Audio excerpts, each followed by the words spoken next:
Amen. Amen. C'est pourquoi mon thème, c'est vraiment l'exhortation. Mon thème, c'est n'oublie pas Jésus. Est-ce que tu peux le dire à quelqu'un? N'oublie pas Jésus. Oh, mais au nom du baptême, n'oublie pas Jésus. N'oublie pas Jésus. Alléluia. Alors, nous savons une chose, lorsque quelqu'un est prêt à partir, à mourir, Amen. Amen. Alors, il laisse ce qu'on appelle les dernières volontés. Amen. Amen. Elles sont censées être respectées, obéies, appliquées, telles que le défunt le souhaitait. Alléluia. Amen. Mais Jésus, avant de mourir, il savait, lui qui savait qu'il va mourir bientôt. Il n'a pas laissé un testament où il disait, quand je serai mort, prenez mon corps, déposez dans tel coin. Alléluia. Amen. Il n'a pas dit, Amen. Amen. Il n'a pas dit, donnez-moi un vêtement là que j'aime beaucoup. Mettez-moi ce vêtement là. Alléluia. Amen. Lorsque je serai parti, mettez-moi le vêtement que j'aime beaucoup. Alléluia. Amen. Le Seigneur n'a pas fait ces choses. Il a laissé un commandement. Amen. Amen. Il était tellement désespéré parce que son temps était là. Il devait partir. Alléluia. Amen. Lui qui savait, les disciples étaient là avec leur maître. Ils étaient là avec Jésus tous les jours. Et ils ne savaient pas qu'un jour, Jésus devait mourir et ressusciter. Amen. Mais lui, il savait. Il n'avait que 33 ans. Quand il a commencé le ministère, il avait 30 ans. Et il n'a fait que 3 ans de ministère. Alors le disciple qui pensait que le Messie allait rester pour toujours, lui, dans sa conscience, savait qu'un jour, il partirait. Alléluia. Et ce jour-là, pendant qu'ils étaient en train de manger, mes frères et sœurs, il n'y a pas pire que lorsque tu veux manger les fumbois et les makayabou et tu entends le téléphone sonner. Allô, un tel est mort. Amen. Amen. Vous comprenez? Donc on souhaite même qu'on finisse d'abord de manger. Et puis si les mauvaises nouvelles vont arriver, c'est pas grave. Mais le ventre est déjà rempli. Mais là Jésus a fait la même chose.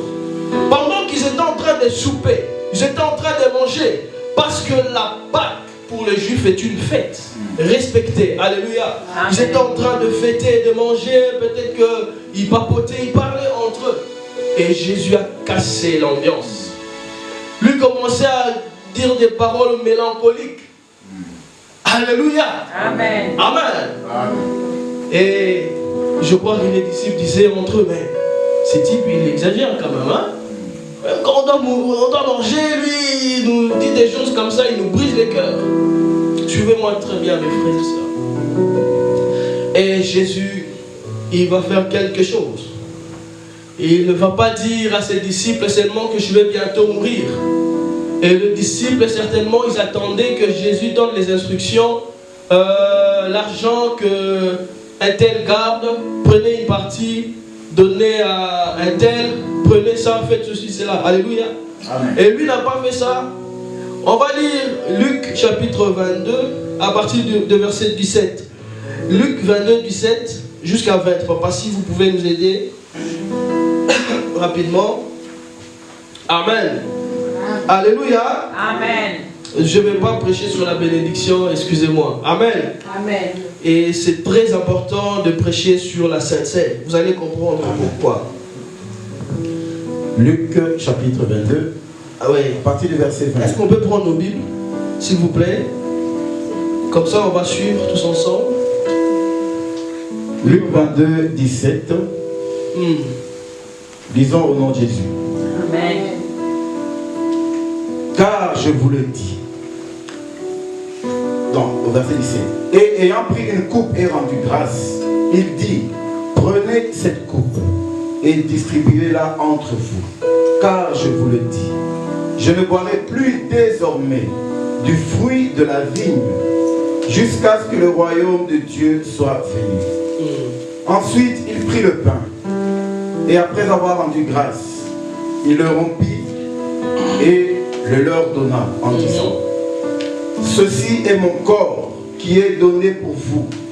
Faites ceci en mémoire de moi. Il prit de même la coupe après le souper et la leur donna en disant, cette coupe est la nouvelle alliance en mon sang qui est répandue pour vous. Amen. Amen. Est-ce qu'on peut acclamer la parole du Seigneur? Je disais, est-ce qu'on peut acclamer la parole du Seigneur? Pas la parole du pasteur Éric. Amen, amen. Amen. Un verset très très important. Alléluia. Amen. Alors le contexte, comme je le disais, c'était pendant la Pâque. Amen, la Pâque juive. Et dans cette Pâque, qu'est-ce que les Juifs célébraient? Ils célébraient leur exode. Ils étaient en captivité en Égypte. Et le Seigneur a dit, quand vous allez sortir, voici je vous donne quelques événements, quelques fêtes que vous devez respecter. Et parmi ces fêtes, il y a la Pâque qu'on appelle Pessa en hébreu. Je ne sais pas, c'est Pessa, je crois. Je ne l'ai pas noté, mais c'est Pessa. Alléluia. Amen. Pâques. Alors, comme tous les ans, au mois d'avril, mars-avril, ils fêtaient Pâques ou Pessa. Et pendant qu'ils étaient en train de manger, l'an passé, ils ont fêté, n'est-ce pas? Il ne s'est rien passé d'extraordinaire. Ils ont soupé, mangé avec Jésus. Ils ont chanté des cantiques, des psaumes. Mais ces jours-là, cette nuit-là, Jésus, pendant qu'il parlait, il rigolait, il racontait un peu des histoires et tout, il va arrêter tout le monde. Il dit, voici le pain, partagez-le entre vous. Et voici le vin, partagez entre vous. Mais pourquoi Jésus, tu veux briser le cœur des gens comme ça? Ils sont tranquilles. Alléluia. Il y a assez de problèmes déjà comme ça avec des pharisiens. Il y a assez de problèmes avec des Romains. Tu veux encore rajouter des problèmes? Amen. Alors, le Seigneur va dire, car je vous le dis, je ne boirai plus désormais du fruit de la vigne jusqu'à ce que le royaume de Dieu soit venu. Ensuite, il prit du pain et après avoir rendu grâce, il le rompit et le leur donna en disant, ceci est mon corps qui est donné pour vous. Faites ceci en mémoire de moi. Le verset 20, il prit de même la coupe après le souper et la leur donna en disant, cette coupe est la nouvelle alliance en mon sang qui est répandue pour vous. Alléluia. Amen. Papa, lisons Jean 6 à partir du verset 53. Comme ça, on va bien l'expliquer. Jean 6, 53. Jean 6, 53. Jésus leur dit, en vérité, je vous le dis, si vous mangez la chair du Fils de l'homme, et si vous ne mangez la chair du Fils de l'homme, et si vous ne buvez son sang, vous n'avez point la vie en vous-même. Celui qui mange ma chair et qui boit mon sang a la vie éternelle, et je le ressusciterai au dernier jour. Amen. Car ma chair est vraiment une nourriture, et mon sang est vraiment un breuvage. Celui qui mange ma chair et qui boit mon sang demeure en moi, et je demeure en lui. Merci beaucoup, papa. Amen. Est-ce que vous avez suivi l'histoire? Amen. Ils étaient en train de prêcher parmi les Juifs. Jésus introduit une notion de cannibalisme. Hein? Il parle de son corps qui doit être mangé par des êtres humains. C'est ce qu'on appelle le cannibalisme. Amen. Amen. Le fait que toi, tu as faim aujourd'hui, au lieu, papa, grâce. Amen. On appelle ça le cannibalisme. Alors les Juifs qui sont tellement spirituels, regardaient entre eux, ils se regardaient, mais ils disaient, mais lui il se dit, il se prétend être Messie. Mais pourquoi il nous parle de telles choses? Alléluia. Suivez-moi très bien. Vous allez comprendre l'histoire. Et parmi ses disciples, ils étaient nombreux. Il y avait des pharisiens, il y avait beaucoup de gens. Les gens commençaient à partir. Parce qu'il se disait, mais lui c'est un sorcier, pourquoi il nous parle de son sang? Il n'est pas encore mort, mais pourquoi il nous parle de son corps? Alléluia. Il y a la viande pour manger, mais pourquoi lui il nous parle de son corps? Alléluia. La Bible déclare ces paroles étaient tellement fortes et dures que les disciples commençaient à partir. Même ceux qui accompagnaient Jésus partout, ces jours-là, ces paroles étaient tellement difficiles à digérer. Ils commençaient à partir, à laisser Jésus. Et Jésus regarde devant lui, il n'y avait plus personne. Alors il regarde derrière, il trouve les 12. Mais il dit, mais vous aussi, mais pourquoi vous restez? Hein? Il faut partir, non, comme les autres. Et ils se disent, mais Seigneur, c'est toi qui as les paroles de vie. Amen. Amen. Alors Jésus regarde. Il se dit, alors je vais vous révéler encore plus de vérité. C'est pourquoi dans le verset que nous avons commencé à lire, Luc 22, là, il ne partage pas ses secrets à tout le monde. Seulement à ceux qui étaient encore avec lui, les 12 disciples. Pendant qu'il parlait, là, il veut mettre en application la vérité qu'il leur parlait avant. Il prend du pain. Alors les disciples, je vois qu'ils étaient étonnés, mais eux aussi, ils attendaient qu'un jour Jésus se coupe peut-être un bras, à rôtir un mot, et après s'il va m'emballer. Amen. Et son sang. Amen.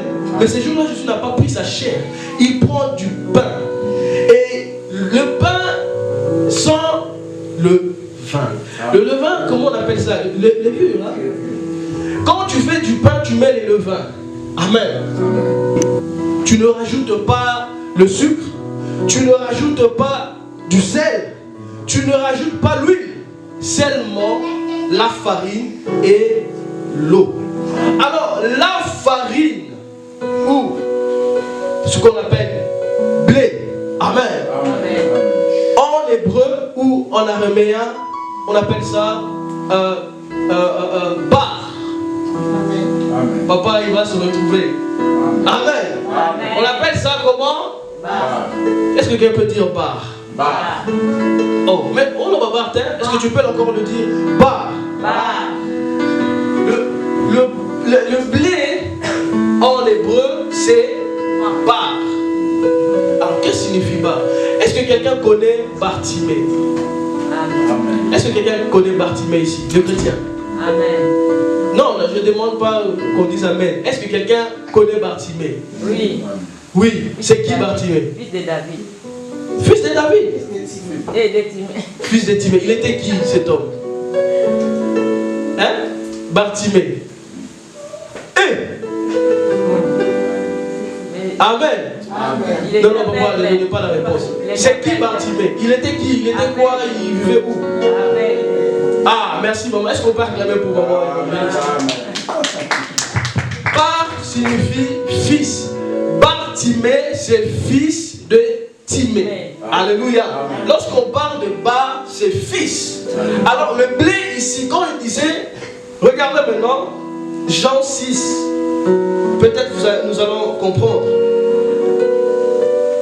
Il dit, Jésus leur dit, en vérité, je vous le dis, si vous ne mangez la chair du... On peut regarder ça? Fils. Ah, est-ce que quelqu'un comprend? Amen. Ah, j'ai l'impression que tu comprends. Regarde. Non, je crois que c'est 53. Mais 53. Retenez, hein, bar signifie fils. Et le bar c'est quoi? Blé. Amen. Amen. Amen. Amen. Blé. Farine. Alléluia. Amen. Regarde. 23, oui, tu peux rester là. Jésus leur dit, ne soyez pas distraits, hein. Amen. Regardez. Jésus fait quoi? En vérité, je vous le dis. Si vous ne mangez la chair de qui? Eux, ils pensaient la chair humaine. Mais Jésus parlait au-delà. Il avait une dimension incroyable. C'est pourquoi il ne négligeait rien, papa. Lorsque le Seigneur dit fils, lui il dit bar. Si vous ne mangez pas le bar, alors pourquoi seulement le pain sans le vin?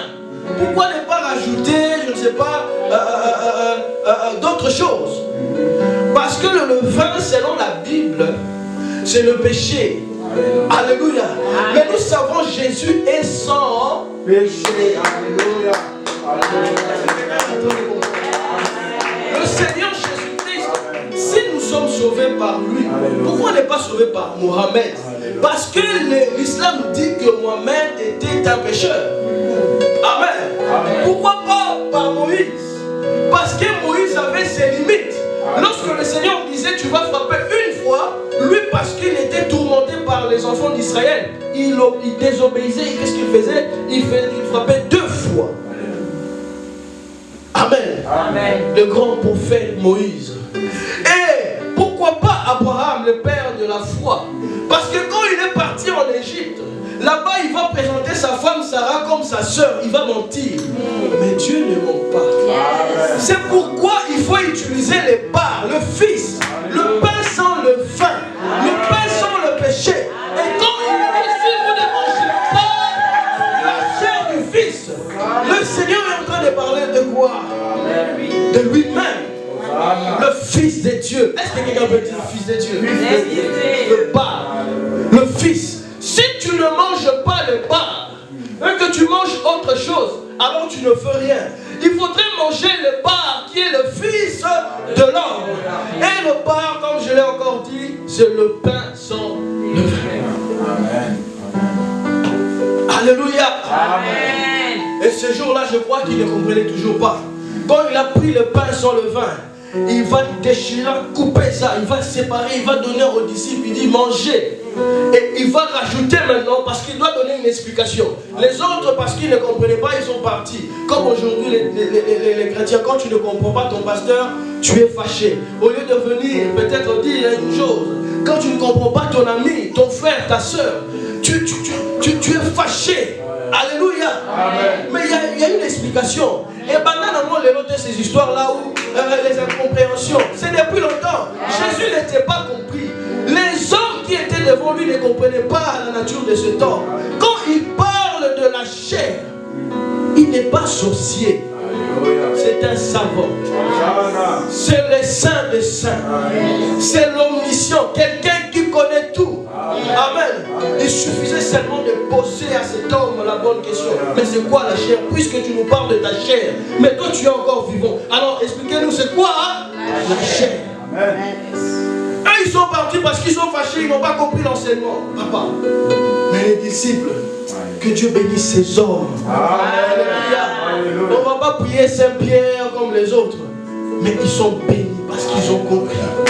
Ils sont restés. Mais à cause de la persévérance, ce jour-là, Jésus va révéler un mystère. Amen. La chair qu'il parlait n'était pas sa vraie chair, mais c'était le Fils. Amen. Amen. Amen. Tu voici mon corps. Et le corps, il goûte. Mais ça c'est le pain qu'on mange tous les jours sans les vins. C'est son corps. Et le mec bizarre, parce que Jésus c'est un type bizarre, il prend encore le vin. Il dit voici mon sang. Alléluia. Amen. Le sang versé pour vous, pour la rémission de péché. Le sang versé parce que je dois faire alliance avec vous. Amen. Le Seigneur, la Bible dit dans Jean 3,16, Dieu a aimé, il a donné. Alors Jésus est en train d'expliquer ce qu'il disait encore à cet homme qu'on appelait Nicodème. Jésus s'est donné d'abord, lui, son corps. Alléluia. C'est symbolique. Amen. Amen. Il a donné d'abord lui-même ce qu'il était. Amen. La Bible déclare qu'il n'a pas regardé qu'il est égal à Dieu. C'est-à-dire, Dieu est comme ça, Jésus est comme ça. Il n'a pas regardé cela. Lorsque l'apôtre Jean, dans sa vision, il voyait les gens désespérés parce qu'il n'y avait rien, il n'y avait personne pour ouvrir les livres. Il a vu un agneau s'avancer. Et l'ange lui dit, ne t'inquiète pas, voici le lion de la tribu de Juda. C'est lui qui a vaincu et est capable d'ouvrir les livres et d'en rompre le sceau. C'est le Fils de Dieu. Pourquoi? Parce qu'il est égal à Dieu. Et les gens qui sont au ciel, moi je me suis toujours posé cette question. Mais comment bazar à l'eau là? Mais comment bazar indigne? toujours pensé que si on continue là, c'est que tu es digne. Est-ce que quelqu'un est en train de comprendre? Moi, je croyais que si tu es là-bas, tu es digne. Mais eux, ils pleuraient, ils se disaient, mais personne n'est digne de faire cela. Mais ils ont vu quelqu'un plus digne que la dignité s'avancer. Il dit, lui, l'ange lui dit, maintenant lui est capable. Alors lui, la personne qui est pure, va se donner. Mais pourquoi le sang? Parce que Dieu dans l'Ancien Testament, et aujourd'hui on pêche, excusez-moi. Aujourd'hui quand tu pêches, tu n'as qu'à demander pardon, Seigneur pardonne-moi. Mais à l'époque, c'était plus que ça. C'est-à-dire le matin, si tu pêches, à midi, va prendre un animal, une bête sauvage, va te présenter devant le sacrificateur et offre un sacrifice. Amen. À cause de ton péché. Pour ton péché. Amen. Et le soir, si tu fais encore un péché, le matin, tu dois faire la même chose. Imaginez maintenant, tous les jours. Tu ne vis que pour ça. Ah, j'ai péché. Même en pensée, hein. C'est pas seulement tuer quelqu'un, hein. Voler, insulter. Ouais, il faut donner. Amen. Amen. Alors, Dieu demandait le sang. Et ce jour-là, Jésus est en train d'annoncer une autre chose. Parce que quand il vivait encore, il était sous la loi. Jésus était sous la loi. Amen. Nous, on ne comprend pas la Bible des fois. On pense que quand Jésus était là, c'était la période de la grâce. Non. Parce que quand il guérissait les gens, des fois, il disait, mais allez offrir ce que Moïse a dit. Alléluia. Donc quand ils mangeaient la pâte là, c'était en fonction de leur coutume, de la loi. Amen. Tous les jours, tous les ans. Donc ce jour-là, Jésus va supprimer. Indirectement, il est en train de dire à ses disciples, parce qu'il ne veut pas les choquer aussi. C'est fini les histoires de sacrifier les animaux. C'est lui qui est pur. C'est lui que Jean va voir plus tard. L'agneau de Dieu. Qui est l'agneau de Dieu? C'est Jésus, c'est le Fils de Dieu, c'est le Père. Il va répandre son sang pour la rémission de péché. Et ce jour-là, ils n'ont pas compris, sûr et certain. Quand il présente la coupe remplie du vin, il le présente, ils n'ont pas compris. Et ils pensaient, ah, mais là encore, Jean vient de manger son corps, mais c'est du pain. On n'a pas compris. Maintenant, c'est du vin. On sait que c'est du vin, parce que c'était aussi des gens qui buvaient beaucoup. C'est du vin, mais il le présente pourquoi comme son sang? Amen. Parce que lui, ce qu'il a fait, il a fait deux choses. Ton Seigneur, mon Seigneur a fait deux choses. Il s'est donné et il a versé son sang. Il s'est donné pour que tu sois comme lui. Il a versé son sang pour que tu sois pardonné. J'ai l'impression qu'on ne comprend toujours pas. C'est pourquoi quand tu comprends ces mystères, quand il faut manger la Sainte Seine, tu ne viendras pas comme n'importe qui. Tu seras tellement pressé de te faire baptiser pour manger la Sainte Seine. Tu seras tellement embêté tous les jours. Tu vas embêter pasteur. Mais papa, ça fait un mois, non, on n'a pas mangé de la Sainte Seine. Pourquoi on ne fait pas ça? Et si on ne fait pas ici, tu le feras chez toi à la maison. Amen. Parce qu'une autre chose, la Sainte Seine ne doit pas être mangée seulement ici à l'église, mais à la maison aussi. Amen. Quand tu l'as à la maison, prends le pain, prends le vin, prie, rends grâce. Amen. Alléluia. Amen. Jésus le Fils, Jésus le bar, le pain sans le vin, la chair qui n'a pas connu le péché. Alléluia. Que toute la gloire à lui et à lui seul. Amen. Alors lisons. Je vais bientôt finir. Je disais c'est vraiment une exhortation. 1 Corinthiens chapitre 11.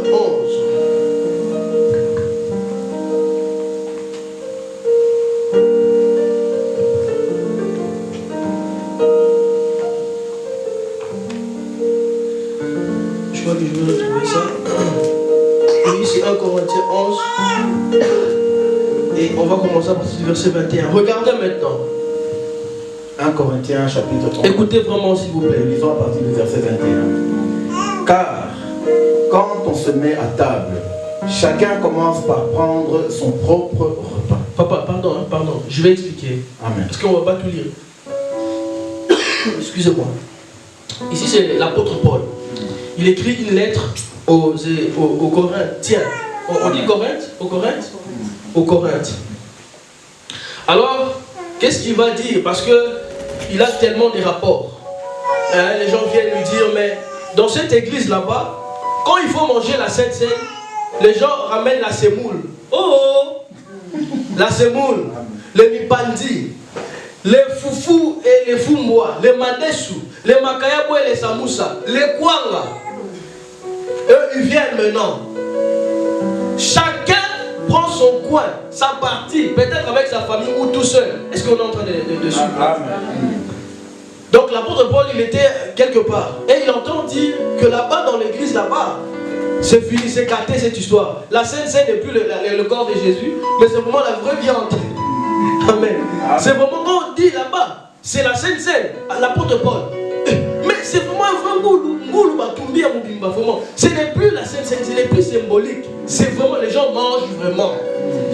Alors, chacun prend sa famille et va quelque part. Azuba Kwanga prend les Kwanga, les foufous et ils mangent à l'église. Pas dans leur maison, papa. Amen. Dans l'église. Alors, il va maintenant écrire cette lettre que papa va lire. Bah, il a commencé un peu plus haut, mais on va commencer 21, à partir du verset 21. Donc, car quand on se met à table, chacun commence par prendre son propre repas. Et l'un a faim, tandis que l'autre est ivre. Donc, papa, pardon, je vais faire des commentaires comme ça. Donc, non seulement ils vont s'arrêter, ils vont pas s'arrêter seulement à manger, hein? Allô? Amen. Nous sommes là? Amen. Amen. Est-ce que vous êtes avec moi?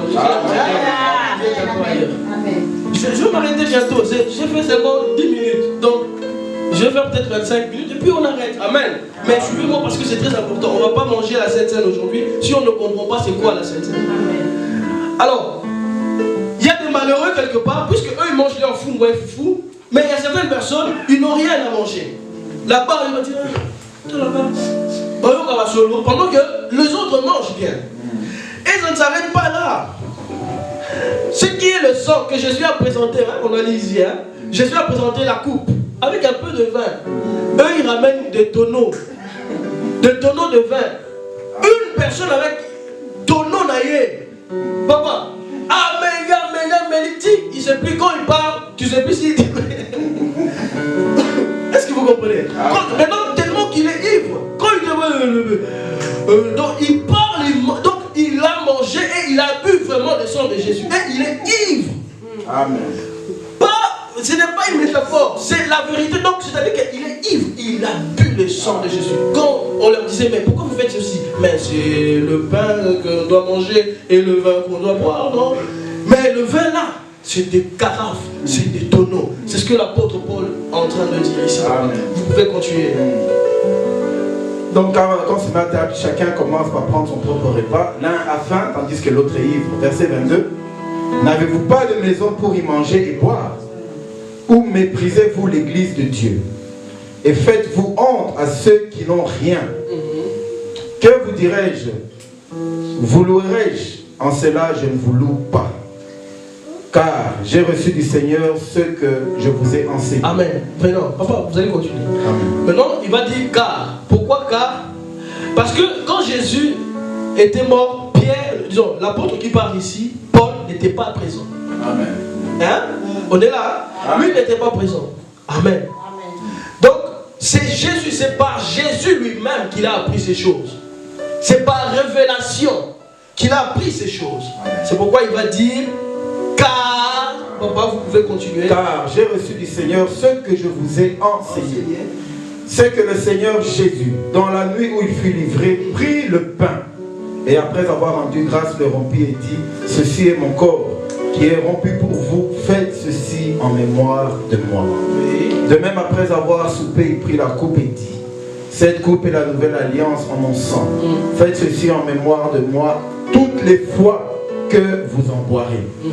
Car toutes les fois que vous mangerez ce pain et que vous buverez cette coupe, vous annoncez la mort du Seigneur jusqu'à ce qu'il vienne. C'est pourquoi celui qui mangera le pain et boira la coupe du Seigneur indignement sera coupable envers le corps et le sang du Seigneur. Amen. On peut s'arrêter ici. Est-ce qu'on peut acclamer la parole du Seigneur? Amen. Je veux bientôt m'arrêter. Je veux bientôt arrêter pour qu'on passe à la table du Seigneur. C'est très important ce que l'apôtre est en train de nous expliquer ici. Amen. Amen. Donc, ils ont pris la Sainte Seine, ils ont déformé la chose. Chacun mange, prend, il mange comme il veut. Mais ça, c'est grave. Mais il y a encore plus grave. C'est-à-dire, ils méprisent même la Sainte Seine. Alléluia. Mais l'apôtre Paul va rappeler à ces gens une chose. Il dit, si Jésus m'a révélé ces choses, parce que pour Jésus, ça compte. Amen. Rappelez-vous, je disais, quand j'ai commencé dans l'introduction, la parole de quelqu'un qui doit mourir, ce qu'on appelle testament, doit être respecté.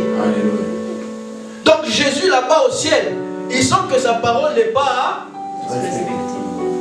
Donc il va révéler maintenant ce message à l'apôtre Paul. Et l'apôtre Paul dit, car j'ai reçu de lui ça. Maintenant, c'est Jésus qui a révélé à l'apôtre Paul. Il dit, regardez, parce que si vous descendez encore, si vous lisez encore bien ces versets en bas, vous allez voir qu'il y avait des gens malades. Pas parce qu'il y avait le Covid, pas parce qu'il y avait je ne sais pas quelle maladie, mais à cause du mépris. Parce qu'ils méprisaient la Sainte Seine, Dieu rendait infirme certaines personnes, malades certaines personnes. Donc Jésus va dire à l'apôtre, excusez-moi, je souffre. Jésus va dire à l'apôtre, dis à mon peuple, si parmi eux il y a des malades, il y a des gens qui n'arrivent pas à concevoir, s'il y a des gens qui n'arrivent pas à évoluer dans leur vie, c'est parce qu'ils méprisent ma parole. Ma parole, c'est avant, le jour, la nuit où je devais être livré, j'ai annoncé, j'ai dit quelque chose, j'ai laissé un commandement à mes disciples. C'était important. Mais frère, est-ce qu'on se rend compte que c'est important pour Jésus? Il pouvait dire non, mettez du parfum sur mon corps parce que je vais mourir. Mais il n'était pas préoccupé par ces choses. Lui, la seule chose qui préoccupait notre Seigneur, c'était ne m'oubliez pas. Ne m'oubliez pas. Alléluia. N'oubliez pas Jésus. C'est pourquoi dans mon thème, je dis, n'oubliez pas Jésus. La seule chose qui préoccupait cet homme, c'était que pendant que vous êtes en train de manger ça, ne m'oubliez pas. Amen. Ne m'oubliez pas. Parce que pour moi, c'est important que tous les jours, quand tu te réveilles le matin, tu penses à Jésus. Tu penses à sa mort. Amen. Lorsque tu prends la Sainte Seine, tu penses à la mort de Jésus. Son corps déchiré. Son corps maltraité, son corps méprisé, alléluia, son sang versé. Et ça, c'est la préoccupation de Jésus. Alléluia. Et il dit, puisque parmi vous, vous faites ça, vous faites ceci, etc. Donc, vous êtes malade. Alors, si la Sainte Seine peut rendre quelqu'un malade parce qu'on le méprise, à combien plus forte raison la Sainte Seine que tu prends avec pureté, avec conscience, peut guérir ton corps, peut donner solution à un problème, peut faire du bien à ton corps. Si la Sainte Seine peut condamner parce qu'elle est méprisée, à combien plus forte raison le même repas peut faire du bien à ton corps. C'est pourquoi, mes frères et sœurs, lorsque nous sommes malades, si nous avons la conscience que son corps a été donné pour nous, le corps qui est parfait, le corps qui est sans tache, le corps qui est sans ride, le corps qui est pur, le corps qui est sain, quand tu le prends, si nous sommes malades, je le répète, on prend la Sainte Seine avec conscience pure, il se passera des choses. Yes, alléluia. Le corps qui condamne, le corps qui donne la vie. Parce qu'il a dit quelque part, je suis la vie. Alléluia. Alléluia. L'objectif des gens là, on a dit malades, leur problème, ce n'est pas Jésus. Jésus, c'est la vie. Mais quand tu méprises Jésus, c'est la mort. Yes. Amen. Amen. Je vais m'arrêter ici. N'oublie pas Jésus. N'oublie pas la Sainte Seine. La manière, il y a malade pour toi. de ne pas oublier le Seigneur. C'est quand tu respectes la Sainte Seine. C'est quand tu manges la Sainte Seine avec conscience pure. Alléluia. Avec gratitude. Que tu ne viens pas aujourd'hui. Tu viens. Je ne demande pas que tu sois triste parce que le Seigneur n'est pas mort. Il est vivant. Mais avec respect, avec considération. Tu viens, tu dis ce repas n'est pas rien. Ce n'est pas la semoule ou les frites. Ce repas, c'est le... Et le corps malade sera guéri. Et tous les jours, quand il y a un problème, change un peu ta manière de prier. Prends la Sainte Seine et rends grâce à Dieu. Que le Seigneur nous bénisse.